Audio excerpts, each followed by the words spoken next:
अस्सलाम वालेकुम दोस्तों, मैं हूं शौकत जरदारी और आप देख रहे हैं सब नया यूट्यूब चैनल। सबसे पहले काम की बात, जिन दोस्तों ने अब तक चैनल सब्सक्राइब नहीं किया उनसे गुजारिश है कि इस चैनल को सब्सक्राइब करें। अगर आपको कंटेंट पसंद आए तो सब्सक्राइब करें, वरना फिर आगे बढ़ जाए। तो जनाब, आज मैं आपको बता रहा हूं कि कच्चे का ऑपरेशन क्यों कामयाब नहीं होता। आप अगर बजट बुक्स उठा के देखें, आप अगर पिछले 10-15 साल की खबरें उठाकर देखें और आप एक कैलकुलेटर साथ उठाकर बैठ जाएं तो आपको पता चलेगा कि कच्चे में ऑपरेशन के नाम पर कितने पैसे सिंध हुकूमत ने पिछले 15 सालों में खर्च किए हैं।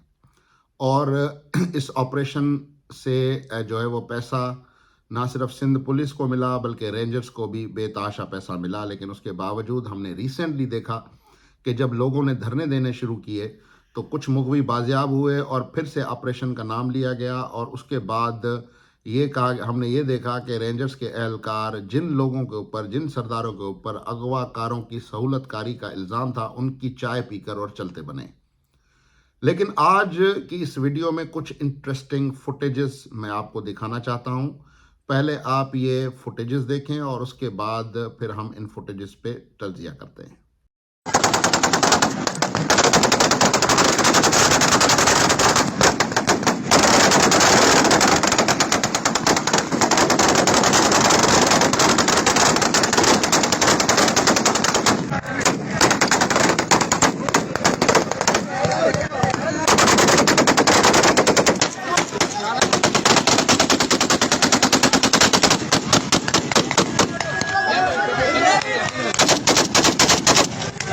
जी दोस्तों, ये कोई शादी की तकरीब नहीं है, बल्कि ये इलेक्शन मुहिम के दौरान जो कच्चे का वो इलाका जो कि खुर्शीद शाह के हलके में आता है, सखर के सबर्ब्स में आता है, वहाँ पर खुर्शीद शाह साहब के इलेक्शन रैली के दौरान इन लोगों ने, जो कबायली इलाका कहा जाता है और बज़ाहिर यहाँ पे डाकू राज है, ये आप देख रहे हैं, आपने देखा और अभी आप देख रहे हैं स्क्रीन पर कि जदीद असले की नुमाइश करते हुए खुर्शीद शाह का वेलकम किया गया। मुझे एक बात बताएं, एक रेडी वाला, एक ठेले वाला जो सुबह कमाता है और शाम को 2 किलो आटा या 1 किलो आटा लेकर घर जाता है, वो इन हथियारों के सामने क्या इलेक्शन में वोट डालेगा? क्या वो टिक पाएगा?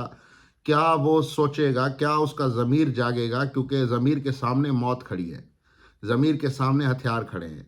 और आप शायद भूल गए हैं कि साले पट का एक सहाफ़ी, जिसका अगर मुझे सही नाम याद है तो विजय कुमार, वो साले पट में कत्ल कर दिया गया दिन दिहाड़े। और उसका इल्ज़ाम सीधा सीधा खुर्शीद शाह के करीबी रिश्तेदारों के ऊपर लगा। लेकिन वो तरदीद करते रहे, एफआईआर में लोग नॉमिनेट हुए लेकिन वो तरदीद करते रहे और आखिरकार उस सहाफ़ी के कातिलों के हवाले से आज तक हमें पता नहीं चला।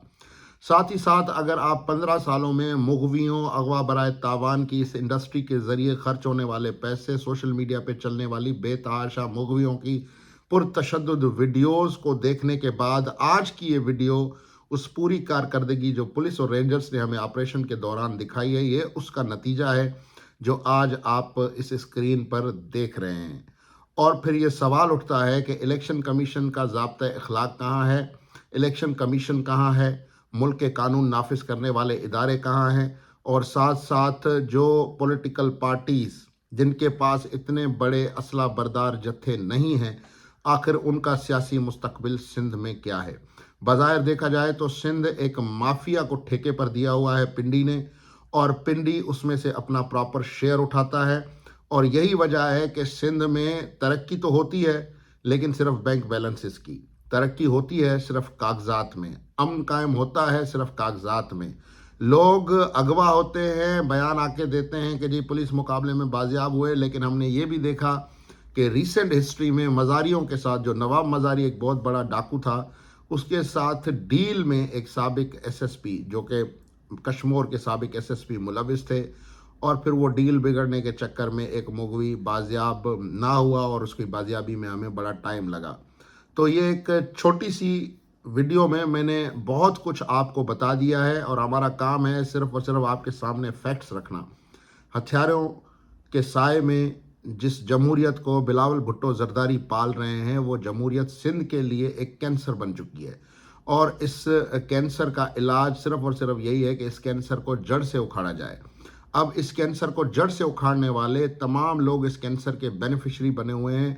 تمام ادارے اس کینسر کے بینیفیشری بنے ہوئے ہیں، اور یہی وجہ ہے کہ آج خورشید شاہ صاحب کے استقبال میں نہ صرف اسلحے کی بھرپور نمائش کی گئی بلکہ ساتھ ساتھ اس کی ویڈیوز بنائی گئیں تاکہ ان لوگوں کو ڈرایا جا سکے جو خورشید شاہ مخالف ہیں، جو خورشید شاہ کو ووٹ نہیں کرنا چاہتے، جو خورشید شاہ سے آئے دن پوچھتے ہیں کہ جناب آپ کہاں گم تھے، آپ کدھر غائب تھے۔ اور بلکہ ہم نے کچھ ویڈیوز ایسی دیکھی کہ نوجوانوں نے ہاتھ میں چپل اٹھا کر خورشید شاہ کو دکھائی کہ جناب آپ کہاں تھے اتنا عرصہ اور آپ کیا کرتے رہے، آپ تو نوجوانوں کو چھولے بیچنے کی جو ہے وہ ترغیبات دیتے رہے۔ تو بہرحال یہ ایک چھوٹی سی ویڈیو، اور ساتھ ساتھ میں یہ وضاحت کر دوں کہ آج ہم نے ویڈیو بنانی تھی کراچی کے ایک سابق ڈی آئی جی کے انڈر چلنے والی بھتہ گینگ کی، لیکن وہ ویڈیو ہم کل بنائیں گے۔